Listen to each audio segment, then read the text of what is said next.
এবার বাংলা থেকে 2019-এর তুলনায় বেশি আসন পাবে বলে আশা করেছিল বিজেপি। 7 দফা নির্বাচন শেষে নজর ছিল 4 জুনের দিকে, কিন্তু গতবারের তুলনায় ভালো ফল হলো না বিজেপির। এর নেপথ্যে মূলত উঠে আসছে সংখ্যালঘু ভোট ব্যাংকের তত্ত্ব। বাংলায় ভোটের মাঝে রাজ্যে ধর্ম এবং রাজনীতি নিয়ে বিতর্ক বেশ টানা বেঁধেছিল। বারবার বিজেপির মুখে উঠে এসেছিল মুসলিম ভোট ব্যাংকের কথা। কিভাবে তৃণমূল টিকে থাকার জন্য এই ভোট ব্যাংককে ব্যবহার করছে তা নিয়ে বারবার সরব হয়েছিলেন মোদি শাহ দুজনেই। কিন্তু প্রশ্ন হচ্ছে, সংখ্যালঘুরা কি সত্যি বড় ভোট ব্যাংক? সেই জন্যই কি ভোটের মরশুমে সংখ্যালঘু ভোটারদের নিয়ে বাড়তি আলোচনা হয়? পরিসংখ্যান বলছে এই রাজ্যে সংখ্যালঘু ভোটারের সংখ্যা প্রায় 27 থেকে 30%। সেই ভোট যে কোনো দলের লক্ষ্য। কেউ চান সেই ভোটের পুরো অংশটা নিজেদের দখলে রাখতে, আবার কেউ চান এই ভোট ভাগাভাগি হয়ে যাক।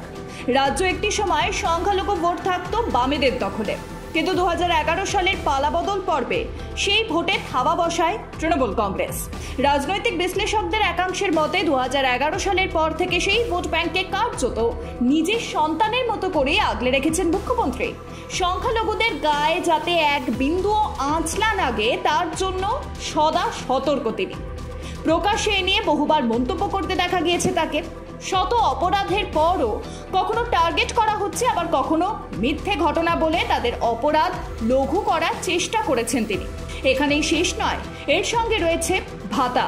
রাজনৈতিক বিশ্লেষকদের মতে ভোট নিজের দিকে টানতে সংখ্যালঘু সম্প্রদায় থেকে শুরু করে সাধারণ মানুষের জন্য বিভিন্ন ভাতা ও অনুদানের ব্যবস্থা করেছেন মমতা বন্দ্যোপাধ্যায়।